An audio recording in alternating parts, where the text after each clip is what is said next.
Baik, bismillahirrahmanirrahim. Assalamualaikum warahmatullahi wabarakatuh. Waalaikumsalam warahmatullahi wabarakatuh. Gimana kabarnya semua? Baik. Ya. Baik, sebelum kita mulai pembelajarannya, kita berdoa dulu ya. Silahkan ayat dulu. Dan Depan. Sebelum kita belajar, mari kita berdoa. Berdoa dimulai.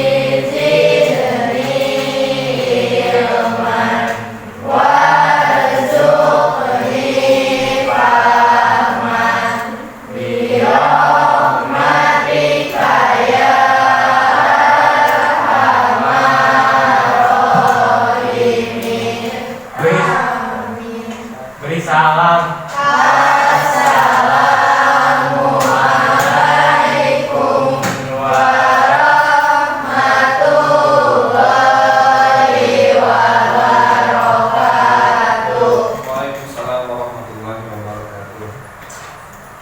Baik, Bapak Agung dulu ya. Pertama, Karisa Putri, Fatimah Zahra. Fatimah kenapa asal, Mas? Oh, Zahra ya, salah. Ya, Fatimah Zahra. Tidak dilihatin. Isma Diani. Sakit apa? Belum. Baru hari ini. Kansa Putri. Kirana Nur Perdana. Kiranya Kirana Nazwa Farinisa. Yes. Baik, kita doakan ya teman-teman yang lagi sakit, mudah-mudahan diberikan kesehatan sama Allah. Baik, sudah siap belajarnya? Ya. Hari ini kita akan belajar tentang konsep dasar berpikir komputasional. Nah, ini adalah materi dari Kolika ya. Sebelum ke materinya, Bapak mau nanya dulu nih. Sebelum berangkat ke sekolah, kalian ngapain dulu? Mandi. Nanti sholat. Apa? Enggak bangun tidur dulu. Bangun tidur ya, mandi. Terus sholat. Sarapan. Terus apa lagi? Mandi baju gitu ya. Nah, itu semua adalah bisa dikatakan sebuah masalah. Nah, masalah ini kita akan bisa pecahkan dengan prinsip dasar berpikir komputasional. Karena pelajaran materi pelajaran ini adalah konsep dasar berpikir komputasional ini adalah mengajarkan kalian cara memecahkan masalah dengan sistematis dan berurut. Ya. Itu fungsi dari nanti pelajaran kita kali ini. Ya. Dengan menggunakan konsep dasar berpikir komputasional, kita akan bisa menyelesaikan semua masalah kita sehari-hari. Termasuk tadi berangkat ke sekolah ya, mulai dari bangun tidur, ada yang mandi dulu, ada yang sholat dulu, ada yang sarapan dulu, ada yang mandi dulu. Nah, ini kita bisa pecahkan dengan berpikir komputasional seperti itu ya. Kita simak video berikut ya, diperhatikan baik-baik dan dipahami ya. Selamat berjumpa kembali anak-anak. Semoga hari ini dan hari-hari berikutnya kita selalu dalam keadaan sehat walafiat. Dan bagi kawan-kawan kita yang hari ini telah sakit, semoga segera disembuhkan Allah Subhanahu wa Ta'ala. Anak-anak, komputasional. Kali ini kita akan membahas tentang konsep dasar berpikir komputasional.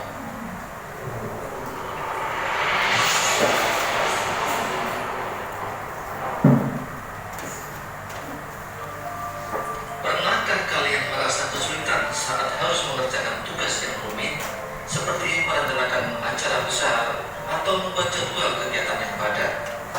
Atau pernahkah kalian bertanya-tanya bagaimana aplikasi navigasi seperti Google Maps bisa menemukan rute tercepat?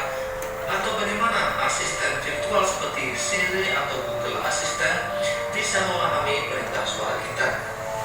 Semua hal tersebut, mulai dari penyederhanaan masalah sehari-hari hingga teknologi canggih yang kita gunakan, melibatkan satu hal penting, berpikir komputasional. Ini adalah cara berpikir untuk memecahkan masalah besar dengan membaginya menjadi masalah-masalah kecil yang lebih mudah dikelola, menemukan pola, menyusun langkah-langkah yang jelas, dan menyamaratakan solusi. Mari kita pelajari bersama, karena berpikir komputasional bukan hanya untuk ahli komputer, tapi untuk kita semua. Bagaimana cara kalian mengurai atau membagi masalah besar menjadi bagian-bagian yang lebih kecil saat menghadapi tugas yang kompleks? Pernahkah kalian menyadari bahwa banyak masalah memiliki pola atau ciri-ciri yang mirip? Apa contohnya dalam kehidupan sehari-hari? Menurut kalian, mengapa penting untuk menyusun langkah-langkah yang terperinci saat ingin menyelesaikan suatu tugas, misalnya saat ingin memasak? Setelah mempelajari materi ini, peserta didik diharapkan mampu 1. Memahami definisi dan pentingnya berpikir komputasional dalam pemecahan masalah. 2. Mengidentifikasi dan menjelaskan 4 pilar utama dari berpikir komputasional, yaitu dekomposisi, pengenalan pola, abstraksi, dan algoritma. 3. Menerapkan konsep berpikir komputasional untuk menganalisis dan memecahkan masalah sederhana dalam kehidupan sehari-hari. Ayo kita like, share, komen, dan subscribe Elsama Channel. Apa itu berpikir komputasional?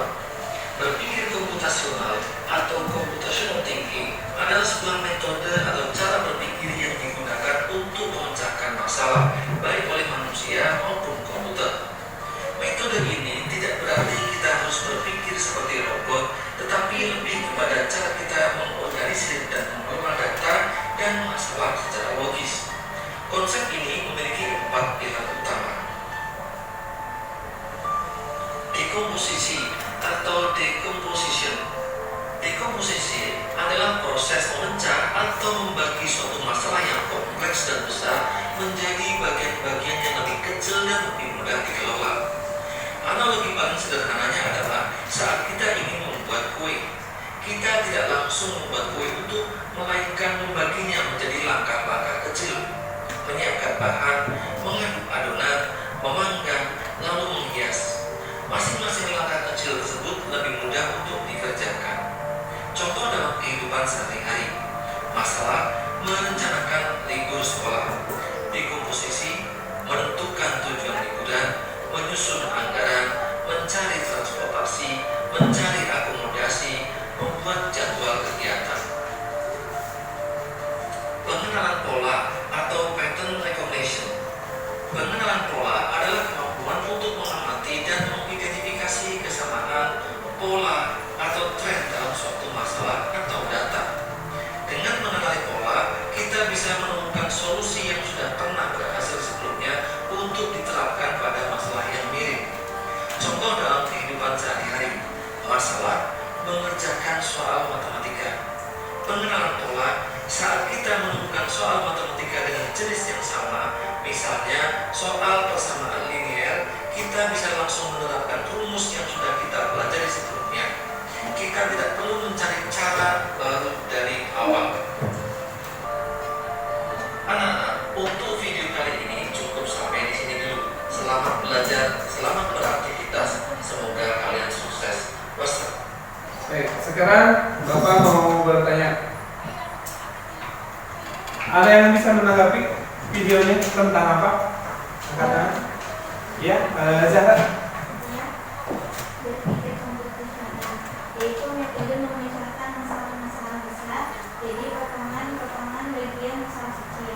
yaitu susunan langkah-langkah logis yang masuk akal, lalu algoritma langkah-langkah yang logis. Baik, tepuk tangan dulu buat Fatimah Zahra. Oke, Fatimah Zahra. Ada yang mau menambahkan tentang video yang tadi? Rifan, sepertinya senyum-senyum. Atau Nayaka? Oh boleh, Nayaka. Ya, berpikir komputasional. Ada yang di video tadi.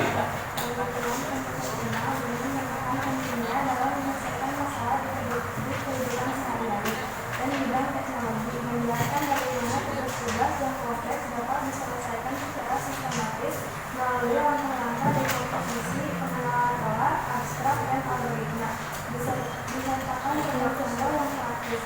Berpikir komputasional menjadi dasar untuk memecahkan masalah sehari-hari maupun yang mau dipanggil, seperti aplikasi navigasi dan sistem asisten suara.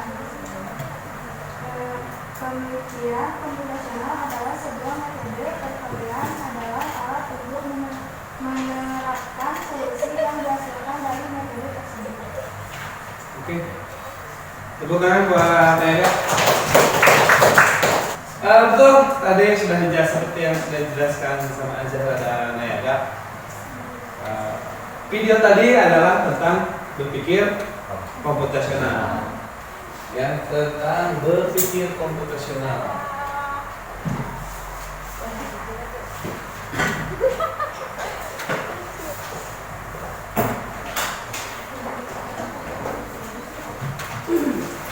Berpikir komputasional. Apa itu berpikir komputasional? Berpikir komputasional itu adalah atau computer thinking gitu ya. Kalau dari segi bahasa sih kayak apa ya? Berpikir seperti komputer. Nah, tapi maksudnya adalah berpikir komputasional itu adalah sebuah konsep atau model pemecahan masalah apapun itu ya, yang menggunakan metode pemecahan masalahnya dengan struktur yang terstruktur dan masuk akal atau logika ya, maksudnya masuk akal itu terdapat logika. Jadi sebuah konsep dasar dalam memecahkan sebuah masalah. Sebuah komputer dalam mengerjakan tugas atau memecahkan masalah pasti harus ada logika yang diperbaikinya. Contoh sederhana. Contoh komputer kalkulator. 1 tambah 1 berapa? 2. Masuk logika kan? Tambah 1 dan tambah 1. Nah, komputer itu adalah mesin yang dihasilkan oleh manusia dalam untuk memecahkan masalah. Nah, kita sebagai manusia bukan berarti harus meniru komputer, tapi berpikir seperti komputer karena menggunakan logika dalam memecahkan sebuah masalah. Tuh ya, itu adalah berpikir komputasional. Nah, ada 4 pilar yang bisa membantu kita dalam memecahkan masalah yang tadi sudah disebutkan. Yang pertama apa tadi? Dekomposisi. Dekomposisi adalah membagi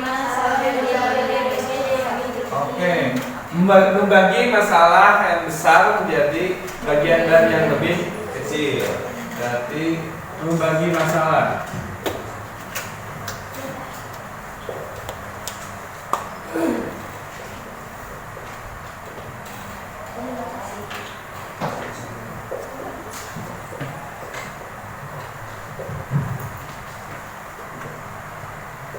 Membagi masalah yang besar menjadi bagian-bagian yang lebih kecil.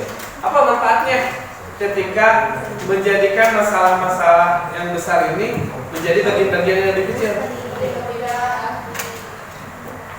Ya, lebih mudah dalam menyelesaikan masalah. Tadi dalam video dicontohkan masalahnya adalah membuat kue, betul ya? Nah, membuat kue ini adalah masalah. Nah, masalah ini bisa dipecahkan menjadi beberapa bagian. Tadi salah satunya adalah menyediakan alat dan bahan, gitu ya. Itu adalah dekomposisi. Karena kita tidak mungkin langsung buat kue tanpa menyediakan alat dan kalau menggunakan alat dan bahan yang ada di dapur tanpa mengecek dulu, mungkin ada yang tersedia, ada yang tidak. Ya. Kedua, pengenalan pola.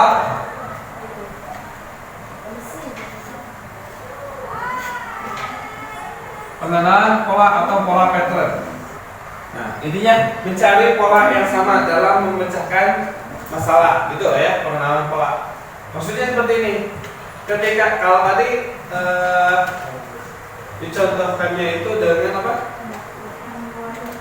Membuat kue. Nah, membuat kue ini kalau misalkan kita melakukan membuat kuenya tanpa melihat orang lain atau resep yang sudah ada, itu kira-kira bisa? Bisa, tapi mungkin lama, mungkin gagal, mungkin tidak sesuai yang kita inginkan, gitu ya. Nah, dengan pengenalan pola ini, kita cukup lihat tutorial atau lihat buku resep atau lihat tutorial di YouTube atau apapun itu, pokoknya melihat orang lain bagaimana cara membuatnya, dari mulai cara mengaduknya, kemudian memplatingnya, membakarnya, dan lain sebagainya, mencontoh atau mengikuti pola yang sudah berhasil, maka membuat kue ini akan lebih lebih kesempatan berhasilnya itu akan mendekati 100%, betul nggak? Betul. Dibandingkan dengan kita mikir sendiri gitu ya. Ketiga, abstrak.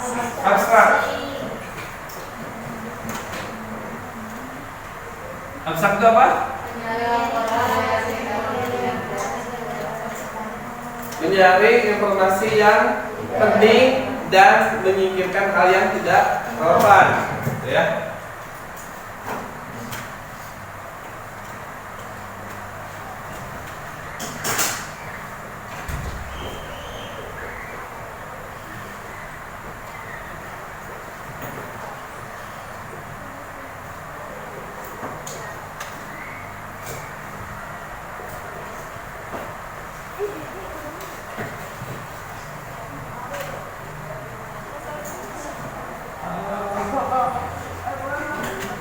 Jadi abstrak ini menyaring informasi penting dan menyingkirkan hal-hal yang tidak relevan dengan masalah kita, gitu ya. Nah, kalau tadi contohnya adalah membuat kue, dengan metode abstrak ini kita hanya mencari tahu informasi apa saja yang harus dilakukan, yang harus dilakukan dan dihilangkan dalam membuat kue, karena kita tidak perlu mendatangkan hal-hal yang tidak ada kaitannya dengan pembuatan kue. Dalam contoh ya, misalkan kita akan membuat kue, contohnya misalkan contoh membuat kue buah, yang toppingnya adalah buah-buahan. Nah, kita tidak perlu mencari tahu bagaimana buah yang misalkan toppingnya buah kiwi. Kita tidak perlu tahu nih bagaimana cara menanam buah kiwi dari awal sampai akhir. Kita cukup beli dari pasar atau dari supermarket, ya, tidak usah mencari tahu dulu ini kandungan gizinya berapa, cara nanamnya berapa, berapa lama dan sebagainya. Itu tidak terlalu penting untuk masalah kita. Nah, dalam masalah sehari itu sama seperti ya, dalam masalah sehari itu silakan fokus kepada hal yang penting dan menyingkirkan yang tidak relevan dengan masalah kita. Ya. Yang keempat apa? Algoritma.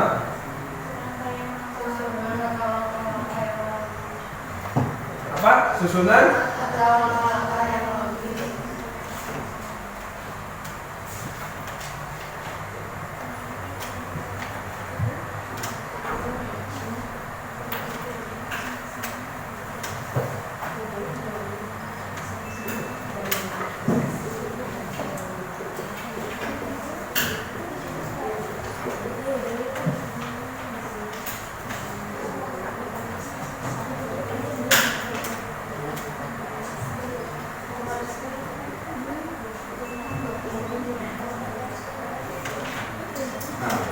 Algoritma adalah susunan atau langkah-langkah logis dan sistematis dalam menyelesaikan sebuah masalah. Nah,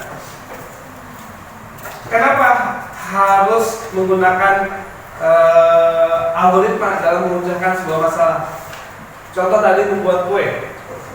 Ketika membuat kue tidak tersusun, langkah-langkahnya tidak logis dan tidak sistematis.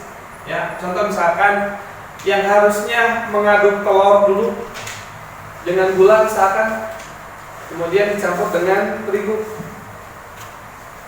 kemudian dicampur dengan mentega. Nah, misalkan dirubah, mentega dulu, terigu dulu, gula dulu, dan telur dulu. Kira-kira berhasil apa enggak? Ada kemungkinan berhasil dan tidak ya, tergantung kuehnya mungkin ya. Tapi tingkat keberhasilannya akan kecil, akan tipis ya, karena tidak sesuai dengan langkah-langkahnya. Bisa saja jadi, tapi tidak memuaskan, gitu ya. Tapi lain halnya dengan sesuai dengan susunan atau langkah-langkah yang benar, ya, sudah pasti akan berhasil, betul tidak? Nah, jadi ini adalah 4 pilar dari berpikir komputasional yang bisa membantu kita memecahkan masalah apapun. Baik, kelompok sudah kita buat, ya. Kita akan memecahkan sebuah masalah. Ya, masalahnya adalah sekolah kita akan mengadakan study tour ke Jogja aja, ya. Jadi kita sepakat atau mau beda? Beda, oke, siap, boleh. Jadi kasusnya adalah study tour ke kota A, kota B. Nah, silahkan dibuat pemecahan masalahnya menggunakan 4 pilar berpikir komputasional ini, ya. Mulai dari bentuk komposisi, kemudian pengenalan pola, abstrak, dan algoritma. Silahkan masalahnya dipecahkan menggunakan keempat pilar tersebut, ya. Bisa? Bisa. Coba dulu ya, silahkan boleh dikerjakan. Ya. Jogja, ini yang kelompok ini Jogja. Kelompok ini mana? Aku Jakarta. Jakarta, ini mana? Tangerang. Tangerang. Ini Jepang, Pak. Jepang. Wah, boleh deh, boleh. Kalau nanti boleh. Oke, tapi ingat ya, study dulu ya. Ingat study dulu. Ingat ya. Masya Allah.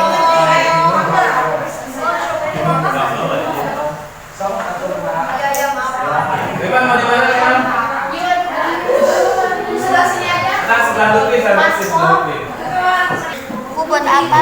Kelompok ini tadi kemana? Mau study tour kemana? Ke Jogja. Ke Jogja, oke. Kelompok ini ke mana? Ke Tangerang, oke. Siap. Kelompok ini study tournya kemana? Jakarta. Oh, sip. Oke, silakan dilanjutkan. Jakarta City Light. Gaya salah.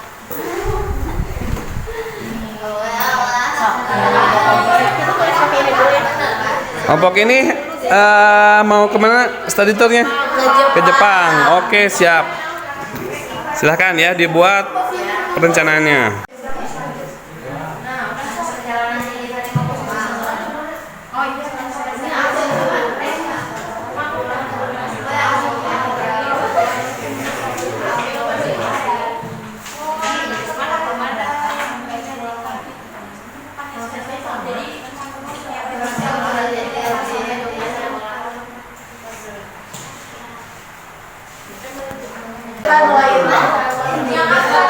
Baik, sudah selesai? Ya, ada yang mau mempresentasikan?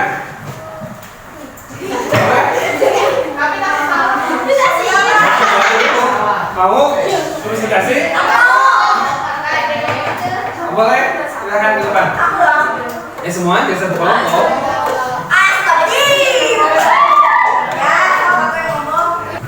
Assalamualaikum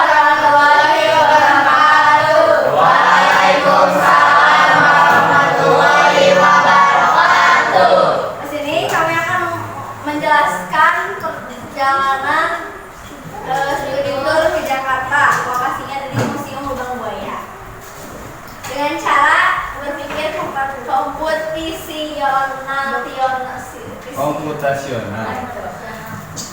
Jadi pertama-tama aku akan menjelaskan dekomposisinya. Dekomposisi itu memecahkan masalah yang besar menjadi masalah kecil. Yang pertama, kita merencanakan keberangkatan. Yang kedua, bersiap-siap untuk keberangkatan. Yang ketiga, berangkat ke tempat tujuan. Yang keempat, beraktivitas di tempat tujuan. Yang kelima, bersiap-siap untuk pulang. Dan yang terakhir, pulang ke rumah masing-masing dan beristirahat. Selanjutnya ke pengenalan pola. Pengenalan pola yaitu mencari pola yang sama untuk memecahkan sebuah masalah. Yang pertama ada harga. Kita membandingkan harga tiket kereta dan tiket masuk ke museum pada orang yang pernah ke sana. Lalu kita memperkirakan waktu tempuh, jarak, dan waktu aktivitas. Lalu kita mencari tahu lokasi buka dan tutupnya tempat yang akan kita tuju. Lalu ada yang ketiga ada administrasi. Yang pertama tujuan utama untuk mengamati tujuan kita ke sana untuk mengamati tentang sejarah yang ada di dalam museum tersebut. Kedua ada anggaran, membatasi pengeluaran atas anggaran yang telah direncanakan. Yang ketiga ada kebutuhan, mengetahui kebutuhan penting selama perjalanan yang disebut makanan, kendaraan atau obat yang tadi. Jadi Selanjutnya ada algoritma. Menentukan tujuan dari jam keberangkatan atau kepulangan dan tanggalnya. Pilih media transportasi dan beli tiket, cari, beli atau pesan makanan yang dibawa ke tempat tujuan. Siapkan anggaran dan bawa perlengkapan yang diperlukan. Berangkat menuju stasiun kereta dan berangkat ke tempat yang tujuan. setelah sampai, amati setiap benda atau tempat yang ada di sana. Catat setiap sejarah yang ada di dalam benda atau tempat yang berada di sana dan beristirahat untuk makan.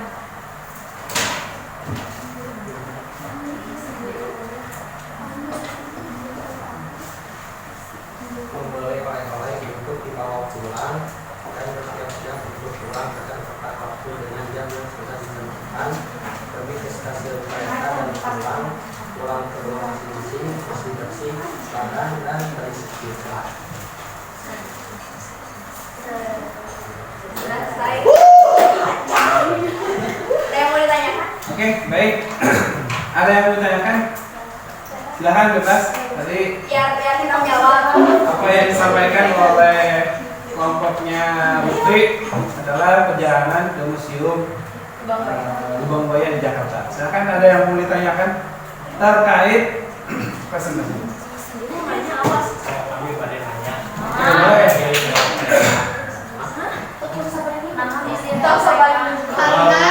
Karena kereta itu kita mempersingkat waktu. Pertama perjalanan kita pakai kereta itu sekitar 1 jam. Kalau kita pakai mobil itu bisa 2 sampai 3 jam.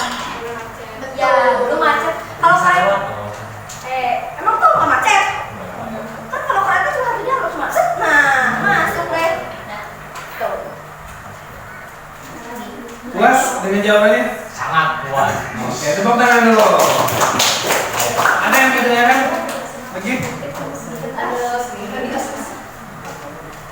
Ada yang mau ditanyakan lagi? Gak usah gengsi, tanya aja. Semangat sejarah. Gimana? Ada yang mau ditanyakan? Coba angkat tangan dulu, coba. kenapa milihnya mau ke museum? Karena Karena dia tahu ya, sejarah yang ya. ada di Karena kan di Museum Lubang Buaya itu banyak cerita-cerita tentang G30 SPKI ya. Jadi kita milih ke sana tuh karena lebih banyak situs buat pendidikannya. Ya. Puas? Oke, teman-teman.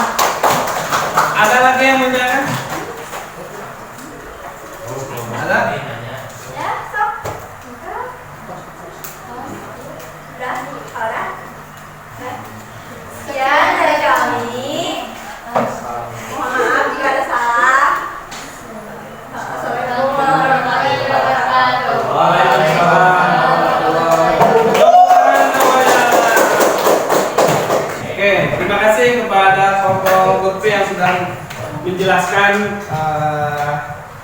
terkait perjalanan ke museum. Wow. Baik. Karena waktu mau habis ya, jadi kita masuk ke kesimpulan saja. Kita akan simpulkan pembelajaran hari ini bahwa dengan menggunakan berpikir komputasional ini, ya, masalah apapun kita bisa selesaikan. Ya. Membuat kue tadi contohnya kita bisa menyelesaikan dengan berpikir komputasional. Kemudian kita bisa merencanakan sebuah perjalanan, ya, study tour tadi ke Jakarta dengan menyelesaikan masalah dengan konsep dasar dari berpikir komputasional ini, ya. Dengan keempat pilar ini, ya, kita bisa menyelesaikan masalah, ya. Yang pertama adalah dekomposisi, membagi masalah menjadi bagian-bagian yang kecil dengan tujuannya untuk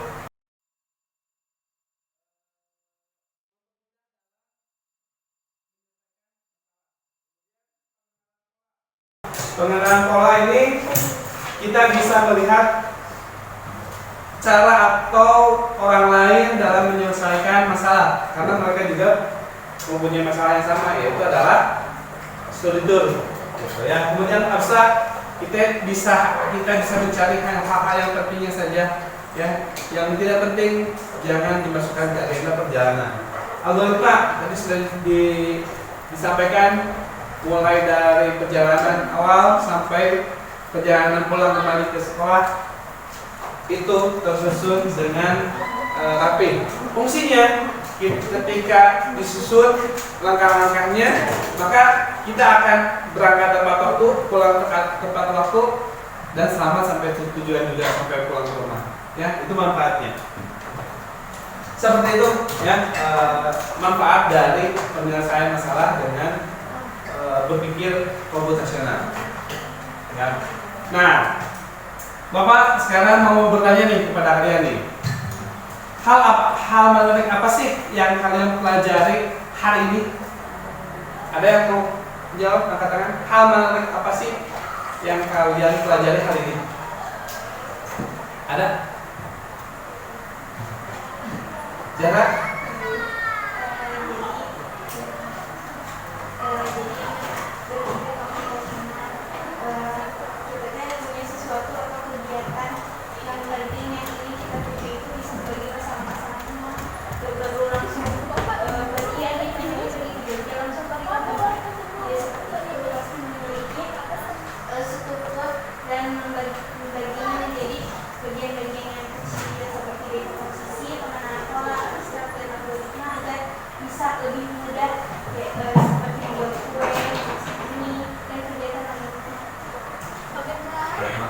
Betul ya. Terus ada yang menambahkan? Nah, oke. Kemudian setelah kalian belajar berpikir komputasional ini, menurut kalian, kalau tadi kan contohnya baru membuat kue, melakukan perjalanan. Menurut kalian bisa nggak sih berpikir komputasional ini menyelesaikan semua masalah yang di kehidupan kalian sehari-hari? Bisa, pasti bisa. Semangat banget ya, bisa. Ada yang tidak setuju? Siapa angkat tangan? Pak, misalkan saya tidak setuju, alasannya ini. Ada yang tidak setuju?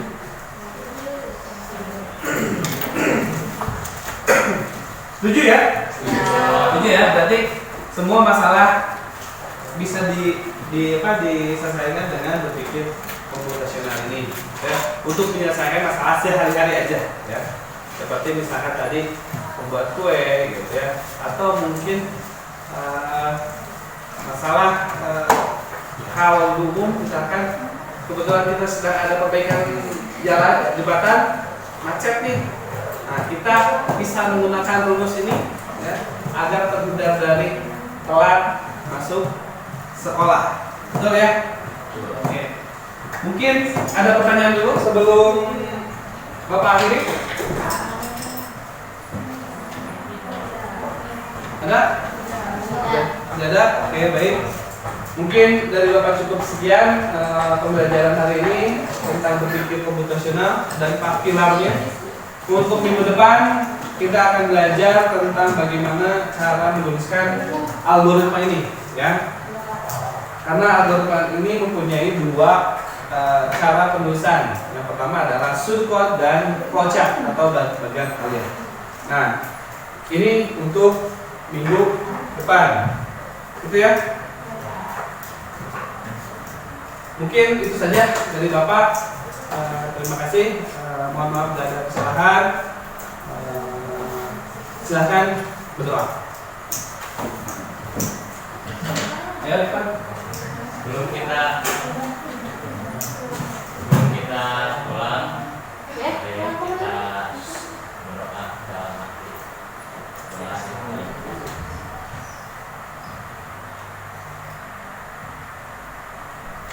Nah, selesai. Beri salam. Assalamualaikum warahmatullahi wabarakatuh.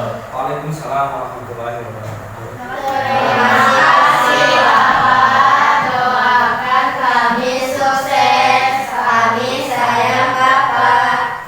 Amin. Ya, Bapak juga ucapkan terima kasih kepada kalian. Mudah-mudahan ilmu